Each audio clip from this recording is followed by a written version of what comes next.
South ఇండియాలోనే the biggest flagship sorry store మన Varahi silks ఇప్పుడు మన విజయవాడ ఎంజీ రోడ్ లో December 4th గొప్ప ప్రారంభం. మీరు ఒకటే స్టార్టింగ్ నుంచి నేను బ్లాక్ డ్రెస్ వేసుకున్నా బ్లాక్ నెయిల్ పాలిష్ పెట్టుకున్నా అంటున్నా కదా, దానివల్ల వచ్చింది ఏంటంటే మీరు అక్కడ ఉన్న ప్రోగ్రామ్ అంటే అరెస్ట్ అయిన వారిలో మీరు లేరు, బ్లాక్ డ్రెస్ వేసుకున్నారు, ఆ బ్లాక్ డ్రెస్ వాళ్ళు మీరు లేరు అని అర్థమా?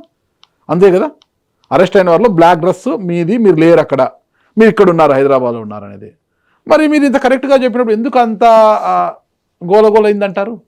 అది మీరే చెప్పాలి సార్, మీరు మీడియాలో ఉన్నారు, ఎందుకు అంత గోలగోల చేశారు? సరే వేసింది వేసేశారు, మళ్ళీ అదే ఛానల్ నుంచి ఒక పర్సన్ ఫోన్ చేసి అడగడం ఏంటి సార్? న్యూస్ వేసేసిన తర్వాత అడగడం ఏంటి? నేను మాట్లాడుతుంటే నా వాయిస్లు రికార్డులు చేసి వేశారు సార్ వీళ్ళు ఫోన్లో. అన్ని వందల కాల్స్ చేశారు కదా. ఇప్పుడు మా అమ్మ చనిపోయింది కదా, ఒక్కడన్నా ఫోన్ చేసి ఏమ్మా అమ్మ చనిపోయారంట ఏంటమ్మా అని ఒక్కళ్ళు అడగలేదు సార్. మీకు డ్రగ్స్కి సంబంధించిన విషయంలో మీడియా చాలా అత్యుత్సాహం చూపించిందని అనుకుంటాం కాసేపు, కానీ ఒక సీనియర్ ఆర్టిస్ట్ మీరు, ఎంతో మంది సరసన వైఫ్గా, అక్కగా, వదినగా, చెల్లిగా ఎన్నో సినిమాలు, అతిలోక సుందరి శ్రీదేవి పక్కనే మీరు ఒక స్నేహితురాలుగా క్షణక్షణం మూవీలో నటించారు. మరి సినిమా పెద్దలు మీకు ఎందుకు మద్దతుగా నిలబడలేకపోయారు ఆ రోజు? ఏం సార్ సినిమా పెద్దలన్నీ వచ్చి చెప్పారా నేను ఎలాంటి దాన్ని అని? చెప్పొచ్చు కదా, ఎందుకు అలా ఒక మహిళను ఎందుకు అలా చేస్తున్నారు? ఒక పెద్ద హీరోలు వాళ్ళ అమ్మల్ని తిట్టినప్పుడు, వాళ్ళ పెళ్ళాలని తిట్టినప్పుడే ఒకళ్ళు వచ్చి మాట్లాడలేదు సార్. ఎవరు మాట్లాడారు? ఇంతకు ముందు డ్రగ్స్ కేసులో ఏ హీరోలు రాలేదా? వాళ్ళ గురించి ఎవరు సార్ వచ్చి మాట్లాడారు? ఎందుకు సార్ ఇండస్ట్రీని బ్లేమ్ చేస్తారు? ఒక మహిళ ఇంతగా లేను అని చెప్తున్నా కూడా ఎందుకు మీడియా ఇలా చేస్తోంది అని అడగాలి కదా. డ్రగ్స్ కేసు అనేది మనల్ని సమాజంలో ఇట్లా తీసి కార్నర్లు పాడేస్తుంది. కరెక్ట్, అదే కదా సార్ నేను మొత్తుకుంటున్నాను. నేను తప్పు చేయనప్పుడు నన్ను ఇంత టార్గెట్ చేసి మీరు ఇలా వేస్తే సమాజంలో నేను ఎలా బతకాలి? పోయిన నా పరువుని తెచ్చిస్తారా? మా అమ్మని తెచ్చిస్తారా? అదే కదా సార్ నేను మొత్తుకుంటున్నాను. ఇప్పుడు కోర్టు తీర్పు రాకుండా మీ ఇష్టం వచ్చిన న్యూస్ ఎలా వేస్తారా అంటున్నాను. నేను మర్డర్ చేశాను సార్, ఇప్పుడు మిమ్మల్ని మర్డర్ చేశాను. నేను మర్డర్ చేసింది నిరూపించిన తర్వాత కదా నేను చేశానా అతను చేశాడా వెనకాల నుంచి తెలుస్తుంది. ముందు నుంచి కెమెరా ఉంది, నేను కసక్క పొడిసేస్తాను మిమ్మల్ని, ఇదే కనబడుతుంది. అక్కడ నేను కోర్టు వెళ్ళకపోవచ్చు కదా, మీకు ఆ వెనకాల నుంచి ఉన్నవాడు పొడిచేసి ఉండొచ్చు కదా. అది కోర్టుకి వెళ్ళిన తర్వాత కదా తెలుస్తుంది నేనా అతను అనేది. ఈ లోపల అమ్మ హేమ కత్తి పెట్టి పొడిచేస్తుందని ఇదే చూపిస్తారు కదా. ఆ నిజం ఎక్కడది? నిజం చూపించాలి కదా అంటున్నాను నేను. హేమ గారు ముక్కు సూటిగా ఉన్నది ఉన్నట్టుగా, సుత్తి లేకుండా సూటిగా మాట్లాడే మనిషి నేను నమ్ముతాను. బట్ అయితే హేమకు నోటి దురుసు ఎక్కువ. ఎవరి మీద, డైరెక్టర్ మీద కావచ్చు, ఆర్టిస్ట్ ఎవరి మీదైనా ఎకాసకిన ఎక్కి మాట్లాడేస్తుంది, ఎవరిని ములాజ్ పెట్టదు, అందుకే ఎప్పుడు కాంట్రవర్సీ అవుతుంటుంది అనే వాళ్ళు కూడా మీ ఇండస్ట్రీలో ఉన్నారు. ఈ ఎపిసోడ్ జరిగినప్పుడు కొంతమంది ఆనందపడ్డవారు కూడా ఉన్నారు ఇండస్ట్రీలో. సార్ నేను నోరుసుకుని పడిపోతే ఇన్ని 100 సినిమాలు ఎలా చేస్తాను సార్? ఒక్కటి ఆలోచించండి, ఇన్ని మంచి క్యారెక్టర్లు ఎందుకు రాస్తారు సార్ నా మీద? ఒక చిన్న ఎగ్జాంపుల్ చెప్తాను నేను. మీరు ఒక మంచి కళాకారిని, మీలో నటనా చాతుర్యం బాగుంది, లక్షలాది మంది అభిమానులు, మీరు కనిపిస్తే చాలు నవ్వులు ఉంటాయి సినిమా థియేటర్లో. మీ అవసరం ఉంటుంది కాబట్టి తప్పదు. ఇప్పుడు ప్రకాష్ రాజ్ గారికి, పవన్ కళ్యాణ్ గారికి నిజ జీవితంలో తీసుకుంటే ఎప్పుడు కామెంట్స్, ప్రకాష్ రాజ్ గారు ఎప్పుడు పవన్ కళ్యాణ్ గారి గురించి విమర్శిస్తూనే ఉంటారు. మరి పవన్ కళ్యాణ్ గారు హీరోగా ఉన్న సినిమాలో ప్రకాష్ గారు ఉండట్లేదా? ఇటీవల వచ్చిన ఓజీ సినిమాలో పవన్ కళ్యాణ్ గారికి గాడ్ ఫాదరే కదా ప్రకాష్ రాజు. నిజ జీవితంలో వచ్చేసరికి ప్రకాష్ రాజు గారు ఆయనకు అసలు పడదు పవన్ కళ్యాణ్. ఇంకోటి తెలుసా సార్, మీరు ఇంత చెప్తున్నారు, నేను ఎప్పుడు ఏ డైరెక్టర్ గురించి మాట్లాడలేదు. నా ఇండస్ట్రీ గురించి ఎవడన్నా మాట్లాడితే తోలు తీసేసాను. మా డైరెక్టర్ గురించి మాట్లాడితే ఊరుకోను, మా ఆర్టిస్టుల గురించి మాట్లాడితే ఊరుకోను. నా వాయిస్ రికార్డ్ చేసి వేసినప్పుడు కూడా చెప్పా, ఎవరెవరో కష్టాల్లో ఉంటే నేను వచ్చి నిలబడ్డాను, అలాంటిది నాకు ఒక కష్టం వస్తే నేను నిలబడనా, కాస్టింగ్ కౌచ్ నేను ఫైట్ చేస్తాను అని చెప్పా. కాస్టింగ్ కౌచ్ అప్పుడు కూడా ఆమె చేసిన, అంటే తారా చౌదరి ఆమె కాదు సార్. ఇప్పుడు కాస్టింగ్ కౌచ్లు ఏదైతే ఉన్నాయో వీళ్ళు ఎవరైతే వెళ్ళి మాట్లాడారో ఇప్పుడు ఏమైపోయింది సార్? ఇప్పుడు ఏమైపోయింది?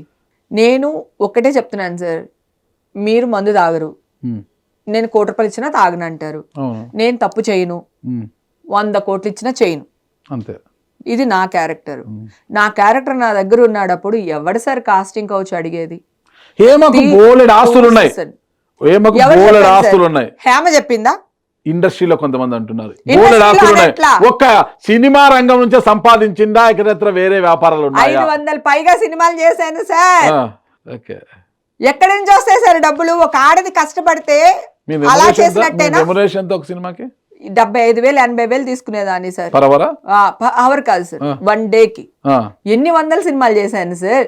స్టార్టింగ్ లోనే 1000 రూపాయల నుంచి స్టార్ట్ చేశాను సార్ నేను. ఓకే, అప్పుడు 200 ఇచ్చే వాళ్ళకి నేను 1000 రూపాయలు తీసుకునేదాన్ని స్టార్టింగ్ లో. క్షణ మూవీ తీసుకున్నారు. క్షణ మూవీకి per day 1000 rupees sir. Okay, నేను హైదరాబాద్ వచ్చి చేసి వెళ్ళేదాన్ని, ఫ్లైట్ టికెట్స్ అన్ని అన్నమాట. సో ఆ తర్వాత 10,000, ఆ తర్వాత 20,000, ఆ తర్వాత 35,000, 40,000, ప్రతిసారి హైక్ అమౌంట్ హేమదే ఉంటది. ఆ తర్వాత మిగతా వాళ్ళకి క్యారెక్టర్స్ కాదు సార్. ఒక పని చేద్దాం, అసలు ఇన్ని కోట్లు వస్తుందని నేను ఎక్కడ అనౌన్స్ చేశాను అసలు? కానీ బయట ప్రచారం ఉంది. అది వాళ్ళని అడగండి సార్, వాళ్ళని అడగండి. పైగా ఇప్పుడు నేను ఏదైతే నా లైఫ్ నేను లీడ్ చేస్తున్నానో, నేను చాలా జెన్యున్ గా సంపాదించుకున్న డబ్బులు రూపాయి దాచుకుని చేసుకుంటున్న సంసారం నాది. ముందు ఇంట గెలిచి తర్వాత రచ్చ గెలుస్తున్నాను నేను. అది నాకు ఇన్ని కోట్లు వస్తుందని నేను ఎప్పుడు చెప్పలేదు సార్. నాకు అన్ని కోట్ల ఆస్తి లేదు. నేను చాలా మినిమం అమ్మాయిని. అంతేనంటారా? ఇల్లు కొనుక్కున్నాను సార్, ఇల్లు కొనుక్కున్నాను. ఇంటి పైన 1.5 సార్. మీ ఆవిడ ఇల్లు కొన్నానని చెప్తే మీది కాదా? మీ ఇద్దరు జాబ్ చేస్తే మీ ఇద్దరిదే అవుతుంది కదా. మళ్ళీ దీంట్లో మా ఆయన ఎందుకు పక్కకు ఇల్లు కొన్నాను అంటే మీరు ఇల్లు కొన్నాము అని చెప్పాలా? ఇల్లు కొన్నాము అంటే పర్వాలేదు, నాకేం పర్వాలేదు సార్. నాకు నా హస్బెండ్, నేను కొడుకులాగా అనుకుంటున్నాను సార్. 20 years నుంచి నా హస్బెండ్ ని నా కొడుకు. అంతేనా? నా కొడుకు తల్లిలా ప్రేమిస్తారు. తల్లిలాగా ప్రేమిస్తున్నాను, తల్లిలాగానే ట్రీట్ చేస్తున్నాను. లవ్ మ్యారేజే. 20 ఏళ్ల నుంచి నా హస్బెండ్ ని నేను హస్బెండ్ కాదు, ఇతను నా కొడుకు అని చెప్పి, నేను నా కొడుకుతో నేను ఎలా ఉంటానో నా హస్బెండ్ తో అలా ఉంటాను నేను. ఓకే, నాకు ఈగోస్ లేవు. మా ఆయన ఇది నాది వద్దు. అప్పుడు కూడా సార్ మళ్ళీ డైల్యూట్ అయిపోతుంది సార్. మనం సినిమా డబ్బు గురించి మాట్లాడుకుంటున్నాం. ఇప్పుడు డబ్బు గురించి వస్తే, ఒక ఆడది ఎలా వచ్చింది అంటే, మీ మెంటాలిటీ ఏంటి, మీరు ఎలా సంపాదించారు అంటే, మీరు హస్బెండ్ అవడం వల్ల మీన్స్ నేను జనరలైజ్ చేసి చెప్తాను. అంటే ఒక మగాడు సంపాదిస్తే దానికి ప్రాబ్లం లేదు, ఒక ఆడపిల్ల సంపాదిస్తే ఎలా సంపాదించిందని క్వశ్చన్ ఎందుకు అడుగుతున్నారు? అంటే ఆడపిల్ల ఒకలానే సంపాదించాలా సార్? ఆడపిల్లలు చంద్రమండలానికి వెళ్ళొస్తున్నారు సార్ ఈరోజు. ఏం మాట్లాడతారు సార్? నేను ఎక్కడే అనౌన్స్ చేయలేదు సార్ నాకు ఇన్ని వందలు. అంటే మగవాళ్ళు ఎప్పుడు వెళ్తారు కదా సార్, దాని న్యూస్ ఉండదు సార్. ఆడపిల్ల ఫస్ట్ టైం వెళ్తున్నప్పుడు ఆ న్యూస్ ఉంటుంది. సో తొక్కి తొక్కి తొక్కి నారదీసిన వాళ్ళు ఇప్పుడు చంద్రమండలానికి వెళ్ళే స్థాయికి ఎదిగారు ఆడపిల్లలు అనే ఉద్దేశం నేను చెప్పడం. అయితే ఇప్పుడు నా ఆస్తులు, ఇల్లు కొనుక్కున్నాం, ఇల్లు కొనుక్కున్నది లోన్లో ఉంది. ఓకేనా? 1 కోటి రూపాయలు మనం పెట్టుకుంటే 1.5 కోటి లోన్ వస్తుంది. కారు కొనుక్కుంటాము, లోన్లు వస్తాయి. 25 లక్షలు పెట్టుకుంటే కారు రాదా సార్? నెలకి 1,00,000 రూపాయలు కట్టుకోలేనా నేను? అంటే అంత ఆ పరిస్థితులు కూడా నేను లేనా? ఇంక డబ్బు డబ్బు డబ్బు అని మీరు అంటున్నారు. లావిష్ ఎక్కడున్నాను సార్? సార్ నేను ఈవెంట్స్ చేస్తాను సార్, నాకు ఈవెంట్ మేనేజ్మెంట్ ఉంది, 2 బ్యానర్స్ ఉన్నాయి. సంక్రాంతికి మన సత్య మాస్టర్ తో చేశాను, శ్రీముఖిని మన ఆశురెడ్డి వాళ్ళని పంపించాను నేను.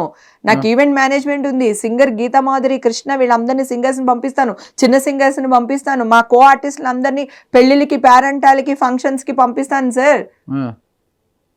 ఏంటి సార్ ఆడపిల్ల అంటే నా మొగుడు సంపాదించడా సార్? ఏం మాట్లాడుతున్నారు సార్? మా అమ్మకి ఆస్తి ఉండదా? పైగా నేను 89లో వచ్చాను సార్. అప్పుడు ఒక చిన్న ఈ బిట్టు ముక్క కొన్నా కూడా ఈ 2 కోట్లై ఉంటది కదా సార్. ఎట్లా మాట్లాడతారు సార్? నేను హేమగారిని ఎక్కువ కూడా చేయకండి, నాకు అంత కూడా లేదు.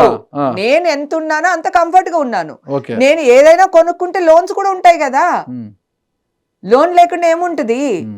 మనిషి బతకడానికి ఎంత కావాలో అంత ఉంది నా దగ్గర.